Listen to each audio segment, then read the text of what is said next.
오늘 제작진이 방문한 곳은 동탄 신도시와 세교 신도시 사이에서 태어나버린 비운의 택지지구입니다. 지은 지 20년을 넘기며 급격한 노화를 겪고 있지만 결국 신도시라 불리지 못한 채 쉰도시로 기억될 가련한 운명에 놓였습니다. 경기 남부권 지리에 익숙하거나 부동산 시장에 대해 좀 안다 하는 분들이라면 지지난 영상에서 다뤘던 영통에서 지난 영상 주제였던 세교로 넘어가면서 아니 씨부럴 왜 여기는 그냥 지나가는 거야? 라고 의문이 드셨을 텐데요. 병점 더 떨어지나 봐 울고 있는 날 봐. 바로 병점입니다. 오랜만에 구독과 좋아요를 부탁드린다는 말씀과 함께 오는 7월부터 대한민국 부동산 시장에 피바람이 휘몰아칠 수 있다는 전문가 의견이 많았습니다.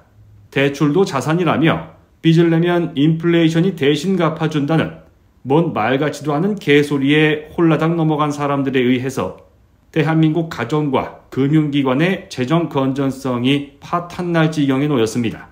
그래서 더 이상 악화되는 것을 막기 위한 두 가지 정책, 스트레스 DSR 3단계 조치를 시행하는 것에 더해서 주택도시보증공사와 SGI 서울보증이 전세보증 비율을 90%로 축소할 계획인데요.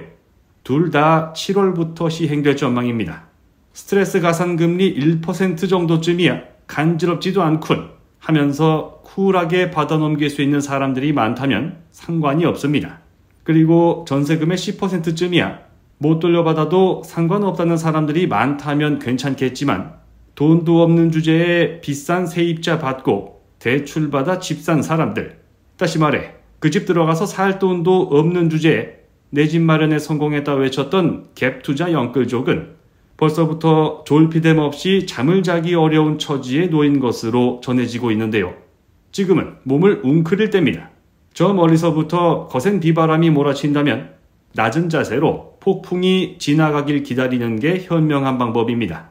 괜히 두 팔 벌려 일어나 설쳐대다가 빤스까지 홀라당 벗겨지는 일은 없어야 하겠습니다.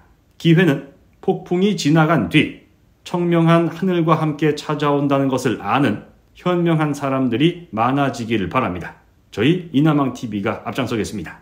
거시경제 얘기 때문에 서론이 길어져서 죄송합니다. 지금 여러분들께서 보고 계신 곳은 병점 신도시라 불리지도 않고 병점 택지지구라고 불리지 않고 태안지구라는 이름으로 태어났습니다.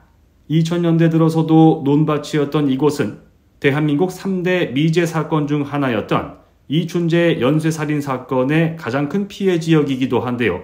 총 10번의 범행 가운데 4번이 이곳에서 벌어졌기 때문입니다. 이런 불미스럽고 비극적인 사건을 제외한다면 비록 농촌이지만 수원이 가까워서 그냥저냥 살만한 시골이었습니다. 그런데 바로 옆에 동탄 신도시가 개발될 것이라는 흉흉한 소문이 들기 시작하면서부터 언론사 기레기들이 참 좋아하는 단어 중 하나로 들썩거리기 시작했습니다. 그 중에서는 입속에 육두문자를 가득 품은 채 훨씬 더 시골이었던 반송리, 서구리, 능리, 즉 동탄 면의 신도시가 들어서는 이런 샹샹바 같은 경우가 어디 있냐 외치는 것이었습니다. 그러자 놀랍게도 동탄 1신도시보다 3년 앞선 2004년부터 진안동과 병점동 일대로 약 15,000세대의 LH 아파트 단지가 탄생한 것이 아니겠습니까? 1974년부터 30년 가까이 1호선 경부라인 종착역으로 자리한 것은 수원역이었습니다. 그런데 2003년 4월 30일 새롭게 전철역 2개가 더 생기는 과정에서 병점이라는 이름이 대중에게 널리 알려지게 됐습니다. 술 먹고 집에 가는 길에 잠이 드는 바람에 눈 떠보니 병점이더라. 뭐 이런 경우도 있었는데요. 다시 말해 병점 일대 대규모 아파트 단지가 집중적으로 들어선 시기에는 이미 마을버스 한 번만 타면 1호선 도시철도를 이용할 수 있는 상황이었던 겁니다. 동탄 상권이 제대로 자리 잡지 못하던 2010년대 이전까지만 해도 병점 중심 상가는 영통도 부럽지 않을 만큼 많은 사람들로 붐비는 핫플레이스였는데요. 하지만 결국 굴러온 돌이 박힌 돌을 빼내고야 말았습니다. 병점 전성시대는 10년의 임기를 채우지 못한 채 조기 탄핵되며 동탄으로 정권 교체가 이루어지게 된 것입니다.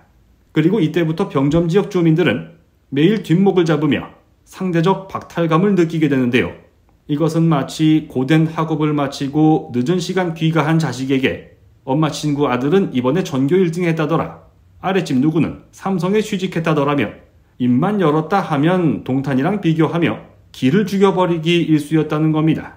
동탄 사람들은 광역버스 타면 강남까지 30분이면 간다더라. 거긴 버스 전용 차선도 있다더라. 뭐 이런 식인데요. 실제로 동탄에서 광역버스를 타면 바로 경부고속도로를 타고 강남이나 서울역으로 쏘는 반면 2021년 M4449번 버스가 개통되기 전까지 병점에서 동탄을 거치지 않고 강남 가는 버스라고는 1550-1번 버스 달랑 하나뿐이었습니다. 그나마도 반월동, 망포동, 영통동, 하갈동을 지나 수원 신갈 톨게이트로 가는 오래 걸리는 길이었기 때문에 어쩔 수 없이 타긴 하지만 우라통이 터지는 노선인데요. 이런 상대적 박탈감은 집값에도 그대로 반영됩니다. 이동탄에서 30개 넘는 10억 클럽 아파트 단지를 배출하는 동안 병점에서는 하나도 나오지 못한 것입니다. 코로나 저금리로 대출 풀로 땡겨 집 사라 외치는 가짜 부동산 유튜브 채널 말 듣고 집 샀는데 알고 보니 최고점에 상투 잡았던 2021년 그때 그 시절 분양한 병점역 아이파크 캐슬 전용 면적 84제곱미터가 8억 3천만 원을 기록하며 자존심을 세워주려 노력했지만 역세권, 신축, 대단지, 트리플 호재로 약을 판 것 치고는 아쉬움이 많았습니다. 하다못해 문제의 평택에서도 이제 와서 생각해보니 그 돈 주고 살 이유가 없었을 평택 고덕국제신도시에서 최고가 9억 8천만 원을 기록했는데 말입니다. 병점역과 다소 떨어져 있는 진안동만 놓고 보면 더 심합니다. 40분을 걸어가도 아파트 이름 맨 앞에 역 이름을 갖다 붙이는 동탄의 관점에서 본다면 진즉에 병점역 이름을 집어넣어도 됐을 텐데 아직도 넣지 않은 곳이 있습니다. 병점역과 도보 20분 거리에 있는 월드메르디앙 1단지 아파트인데요. 이곳은 집값 광풍이 가장 거세게 몰아쳤던 2021년 9월 5억 4,300만 원에 거래된 것이 최고가입니다. 그 바로 옆에 붙어있는 다란마을 LG 태안자이라는 예쁜 이름을 갖다 버리고 진안 신도시 개발 소식에 발맞춰 신분 세탁한 진안 파크자이도 최고가는 4억에 불과했습니다. 물론 가격 절대치만 놓고 보면 별로 안 오른 것처럼 보입니다만 집값 버블 시기 이전에 2, 3억 하던 아파트를 4, 5억에 후려쳐서 팔았으니 2배는 올랐다 보는 게 맞을 겁니다. 더 큰 문제는 병점에서 수원으로 넘어가는 1번 국도 비상활주로 옆에 약 3만 호에 육박하는 3기 신도시, 진안 신도시가 지어질 예정이라는 겁니다. 물론 지금같이 아가리 호가를 올려대며 주둥이로만 불장을 외치지만 실상은 불지옥에 떨어지게 생긴 대한민국 주택시장 분위기를 감안한다면 제가 눈 감기 전까지 진안 신도시를 볼 수는 있을까 하는 의문이 들긴 합니다. 진도도 굉장히 느립니다. 당장 지난 4월에도 화성시가 진안 신도시 열병합시설 설치를 반대하며 국토교통부에 반기를 들었다는 사실이 확인됐는데요. 대체 누굽니까? 설거지의 대명사로 전국에 알려져 망신당한 동탄으로도 모자라 동탄 이후 새 시대를 여는 활용병점 같은 개벽다구 같은 소리를 짓거려대며 착공도 안 할 거면서 착공식만 요란하게 치른 GTX-C가 들어오면 천지개벽이라 외쳐 집값 띄운 암세포 같은 존재들, 나라 망치는 K빌런, K쓰레기들이 삽자루 하나 쥐어주고 네가 가서 GTX 공사하라고 30분마다 조인트 걷어차서 결국 다리를 못 쓰게 되는 그날까지 이나망TV와 함께 해주시기 바랍니다. 다음 영상으로 돌아오겠습니다. 이러니 나라가 망하지.